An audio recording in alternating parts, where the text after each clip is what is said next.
Hello guys, मैं हूँ pharmacist विकास। आज हम लोग बात करने वाले हैं पल्स ऑक्सीमीटर के बारे में। देखिए, पल्स ऑक्सीमीटर सबसे पहले तो बता दूं कि आप सब लोग ले लीजिए। बहुत काम की चीज़ है और बहुत यूज़फुल है। कोरोना में सबसे ज़्यादा मेरे को लगता है कि यही यूज़फुल हुई है।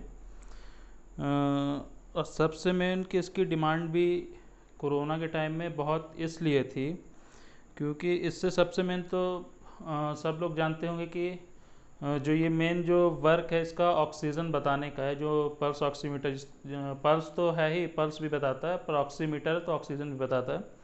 तो इसमें सबसे मेन जो है ना, तो मैं इसको इसलिए बता रहा हूँ क्योंकि कुछ मार्केट में ख़राब पल्स ऑक्सीमीटर भी बिक रहे हैं। ख़राब इन द सेंस कि अगर आपको चेक करना है कि पल्स ऑक्सीमीटर आपके पास जो है वो ख़राब है कि अच्छा है, तो उसमें आप पेन डाल के देखिएगा। तो पेन जब डालेंगे तो पेन डालने के बाद भी आपको उसमें कहीं ना कहीं वो मतलब नंबर बताएगा, ऑक्सीजन और पल्स रेट उसमें बताएगा पेन डालने के बाद। तो ऑब्वियसली वो ख़राबी है। अब जैसे मैंने इसमें ट्राई किया था तो ये अच्छा है, सही है ये। तो अभी जैसे अगर मैं बता दूं, बहुत इजी तरीका है। देखिए, सबसे मैं तो पहले बोलूँगा कि आप सब लोग ख़रीद के रख लीजिए, और इसलिए भी ले लीजिए क्योंकि इससे कहीं ना कहीं आपकी बीपी का भी पता चल जाएगा। अगर आप नॉर्मल अगर जानते हैं कि आपका पल्स रेट कितना होना चाहिए, ऑक्सीजन कितना होना चाहिए और बीपी कितना होना चाहिए, तो अगर मान लीजिए जैसे पल्स रेट अगर किसी का ज़्यादा है, नॉर्मल जैसे 72 होता है ना, तो पल्स रेट हार्ट बीट से ज़्यादा होता है, तो मान लीजिए 74 होता है ना, 74 मतलब।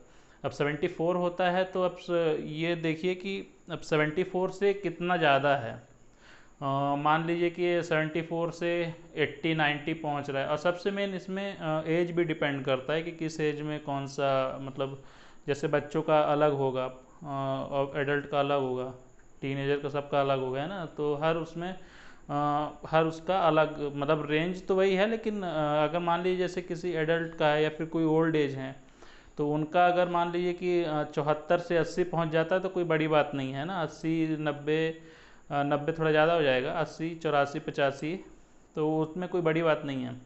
और अगर अगर इसी का अगर आपको इसी में बीपी पता करना है तो ऑब्वियसली पल्स रेट और जो वेन्स गई हैं, तो पल्स रेट की और जो बीपी जिससे चेक करते हैं, तो ऑब्वियसली जो लेफ्ट हैंड में प्रॉपर, मतलब राइट हैंड में तो बताएगा ही, लेफ्ट हैंड में भी अच्छा बताएगा। तो जो वेन्स गई हैं तो वेन्स इसी से कनेक्टेड हैं। जब कनेक्टेड हैं तो आप ऑब्वियसली अगर पल्स रेट ज़्यादा तो कहीं ना कहीं बीपी भी ज़्यादा ही होगी। लेकिन इससे एक्यूरेसी मतलब बताते हैं कि अप्रॉक्स इतना होगा, है ना। करेक्ट एकदम तो वो आपको उसी स्पेग्नोमोनोमीटर से चेक करना पड़ेगा एकदम करेक्ट कितना है, लेकिन आपको अप्रॉक्स तो पता ही चल जाएगा कि उसकी बीपी बढ़ी है घटी। इमरजेंसी केस में, इमरजेंसी में यूज़ होता है। और ऑक्सीजन लेवल जैसे पता है 98 होना चाहिए, और 98 है अगर, उससे ज़्यादा तो होगा नहीं ऑब्वियसली। 98 99 नॉर्मल रहता है।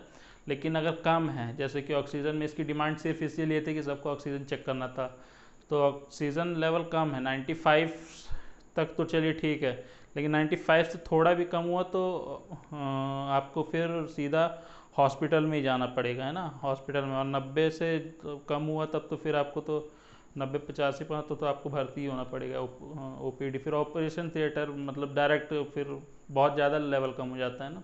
तो मेरा बताने का मकसद ये था पल्स ऑक्सीमीटर का कि इसको आप ज़रूर ले लीजिए। और इसमें अगर मैं आपको चेक करूँ, अपना बताऊँ, तो एक बार आपको लाइव डेमो भी दे देता हूँ। सबसे अच्छा है, देखिए SpO2 है ना, ऑब्वियसली ऑक्सीजन सेचुरेशन रेट जो बताता है, और RBPM है जो pulse rate beat per minute है। तो सबसे अच्छी चीज़ है कि इसमें करेक्ट बताता है। मतलब करेक्ट मतलब कि अगर आप जो ऑपरेशन थिएटर में जितनी मशीनें लगी उससे अगर कंपेयर करेंगे तो एकदम एक्यूरेट है, करेक्ट, मतलब कि कोई इधर थोड़ा भी आगे पीछे नहीं। अब जैसे मेरा है, तो मेरा आई होप कि दिख रहा हो आपको। ये देखिए, मेरा है 99 ऑक्सीजन है, और पल्स रेट है 79-78 ऐसे है ना। आई होप कि दिख रहा हो आपको। अगर इसको टर्न करूँ मैं, जस्ट अ मिनट, तो ये देखिए,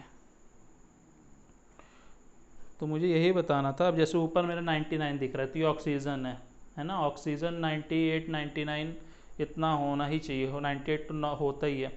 और pulse rate beat per minute जो है वो मेरा 84 85 ये घटता बढ़ता रहता है। ये बताया ना अकॉर्डिंग टू एज होता है।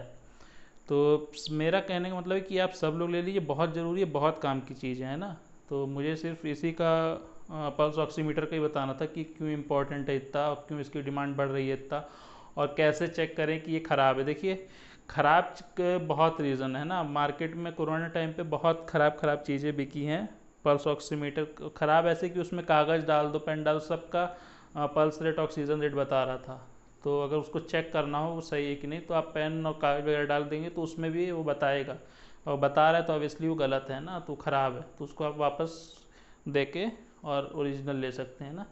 तो मुझे यही बताना था कि पल्स ऑक्सीमीटर की फ़िलहाल क्या वैल्यू है ना। तो यूज़ अच्छा है इसका, और सब लोग मंगा के रख लीजिए, अच्छे काम का। ठीक है, थैंक यू सो मच, जय हिंद।